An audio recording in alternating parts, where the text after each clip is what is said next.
Good morning, my dear students. Welcome back once again in my class. How are you all? I hope you all are fine, safe at your home. In the previous video, we were discussed about our previous chapters, which we were completed earlier. And in today's video, we are going to discuss lesson 4, Catch That Cat. This story is written by author Tharini Vishwanath. She studies children's literature at the University of Cambridge. She writes for children, and she is also fond of creating imaginary villages and fuzzy monsters. My dear students, this story is all about the disabled girl Dip Dip and her friend's cat Mimo. So in this video we are going to revise our two chapters, chapter 4, Catch That Cat, and chapter 5, Just Imagine. So we are going to discuss this story in brief. Here, Dip Dip was the naughtiest child in the school and Mimo was Dip Dip's little friend. And Kapi was Mimo's cat. One morning, Mimo wailed and said to Dip Dip that Kapi was lost. Kapi was lost. Then Dip Dip told Mimo that don't worry Mimo, you go to school, I will look for Kapi. Then after, when Dip Dip's brother had left her at the bus stop, Dip Dip raced off and she wheeled her way up and down. As you know that Dip Dip was a disabled child, so that's why she wheeled her with the help of wheelchair. She wheeled her way up and down the street calling Kapi, Kapi. Here Dip Dip was searching Kapi. Then she was calling continue Kapi, Kapi. Then the places where Dip Dip looked for Kapi, she looked Kapi behind the houses, inside the dustbin, and under bushes. But Kapi was nowhere. Kapi was nowhere. Then she asked to some people, an old man and one woman, that Dip Dip asked that they had seen Kapi. She asked to the one old man and one woman about Kapi, that they had seen Kapi. Then there were some people there on the road. They were doing work, means they are digging the road. So again she asked to an old man that was drinking tea in the tea shop and a woman hanging clothes to dry. She asked all of the people. Firstly, she asked to one old man and one woman about the Kapi. Then she asked for Kapi to some people. They were digging the road. Then again she asked for Kapi to an old man and he was drinking tea in a tea shop. Then next she asked to a woman hanging clothes to dry. She asked some people about the Kapi, but Kapi was nowhere. Then suddenly the woman pointed and asked to Dip Dip that, is that him? Is that him?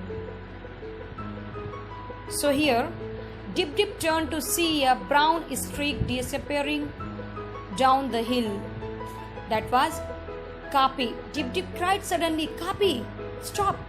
Don't move from there. Dip Dip met Kapi as she went on the road digging up the hill. There Dip Dip met with Kapi when she went on the road going up the hill. Then there, my dear students, you can see, then the woman told Dip Dip that, is that him? Is that him? She pointed and asked to Dip Dip. Then there, down the hill she rolled behind the cat. Who? Kapi. Kapi ran past houses and jumped over dustbins and darted around bushes. He sprang past the old man drinking tea in a tea shop. He leaped past the people digging the road. Not far from Dip Dip's house, Kapi stopped. Suddenly, the Kapi stopped. Now, Kapi stopped. She was feeling somewhat tired. Then she, means Kapi, flicked his tail and jumped up a tree. And there he settled himself comfortably on a high branch. Again, you can see Dip Dip came to a stop under the tree and said to Kapi that, are you crazy, you crazy cat? She panted and said to Kapi that, come down. But Kapi only began to lick himself. What could Dip Dip do now? She was tired and she was hungry.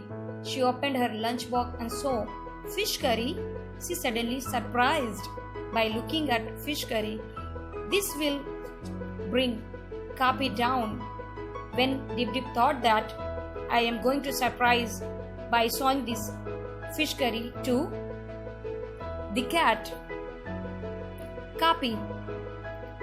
Then Kapi, do you want some fish? Kapi said to Dip Dip said this to Kapi that, do you want some fish curry? Cried Dip Dip and lifted up her box to show Kapi. Again, we just see here what happened next. Here you can see in the picture, Dip Dip was offering fish curry to the Kapi. Fish, Kapi looked down. Kapi looked down. But suddenly, Kapi was frightened to climb down and said meow, said pitifully meow, that he needed help of Dip Dip to come down. Then Dip Dip understand that, what? Dip Dip shouted, what? You don't accept me to come and get you to you. You don't accept me to come and get you. Do you? Don't accept me anything. I'm not going to help you. Then what?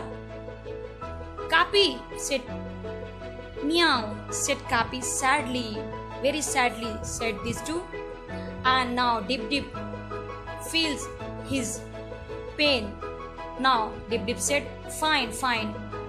Said Dip Dip, I'm coming. Don't move. I'm coming. Then Dip Dip wheeled herself close to the tree where a branch hung low. You can see here in the picture, branch hang low. She used her arm to pull herself up. Who? Dip Dip used her arm to pull herself up. Now, come here, Kapi, you silly cat. she called. Meow again, said Capi, sliding down slowly and cuddling up to her. That's when Dip Dip heard voice below. There she is on that tree. Dip Dip, how did you get up there? Dip Dip looked down to see many faces looking up there. She held out the cat. See, I found Capi for Mimo, for my little friend. Her father brought her and Capi down. Everyone smiled at her and also scolded and hugged her. And Dip Dip sat in her wheelchair, smiling at scolding and hugging Capi. This is the very beautiful and inspiring story of Dip Dip. She was a disabled girl. Then also she tried very well for her friend to find Capi, her pet.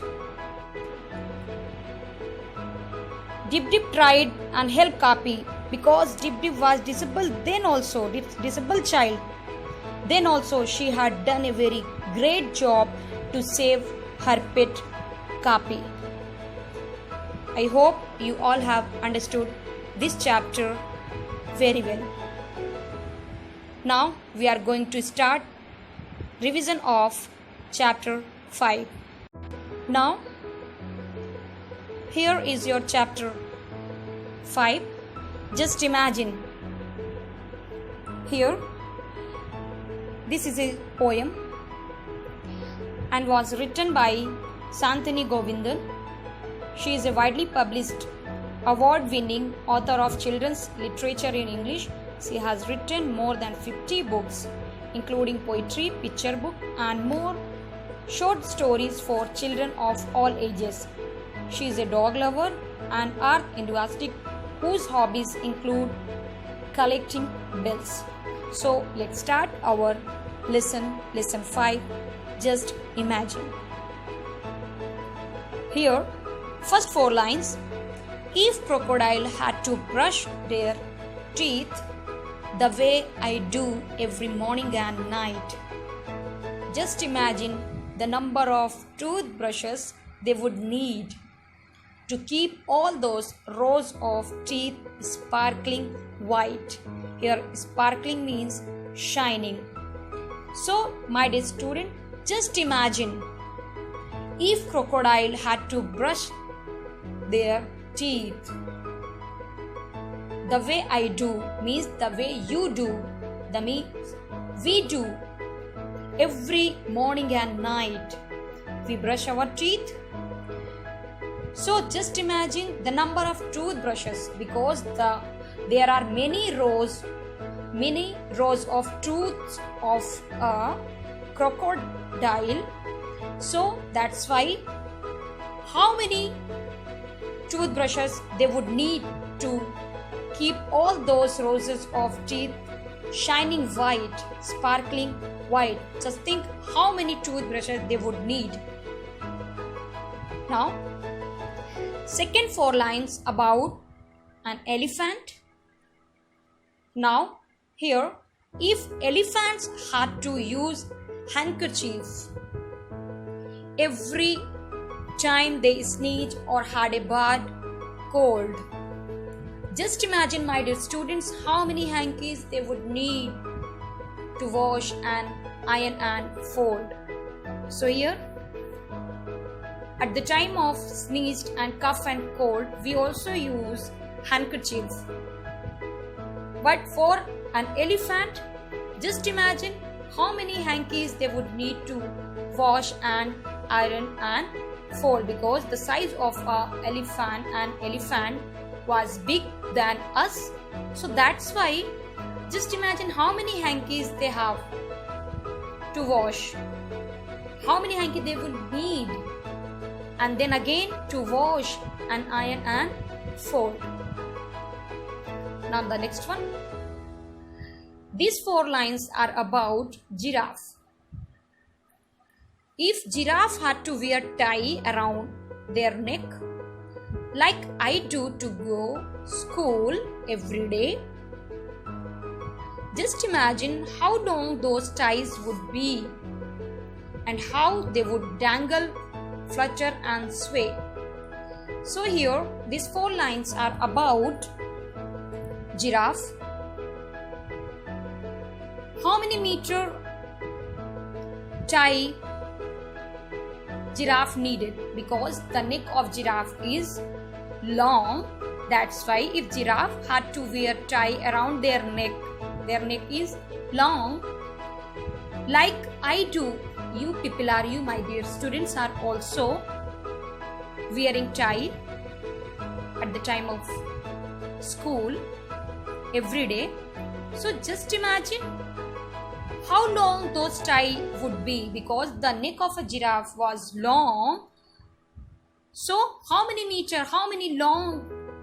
long those tie would be, and how would they dangle, flutter and sway to make the note of the tie, how they will dangle and flutter and sway to make the good note for giraffe. The next 4 lines are for centipedes. If centipedes had to wear boots with laces, you know that centipedes have so many legs. That's why here just imagine if centipede had to wear boots with laces, all fastened up, tied upright. Fasten here means fixed. If centipede had to wear boot with laces, then all fixed and tied upright. Just imagine, my dear students, what a tangle of legs there would be. Tangle means they will mixed with each other, because there are so many legs of centipedes. If just one of those laces wasn't done upright, just imagine if one of those laces was not in the proper place, just imagine what a tangle of legs there would be of centipedes. Now the last 4 lines.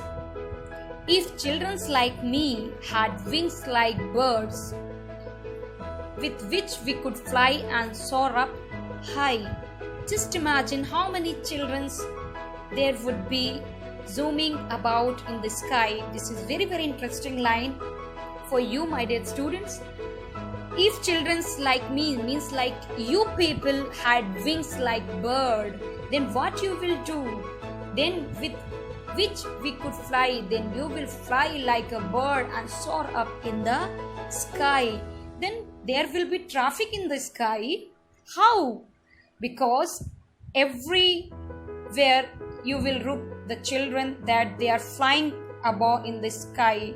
Then just imagine how many children there would be. There will be traffic jam. Then zooming about in the sky. I hope, my dear students, you all have understood these 2 chapter, your 4th chapter and 5th chapter. And I also want to say you that please go through the previous videos and watch your lesson once again.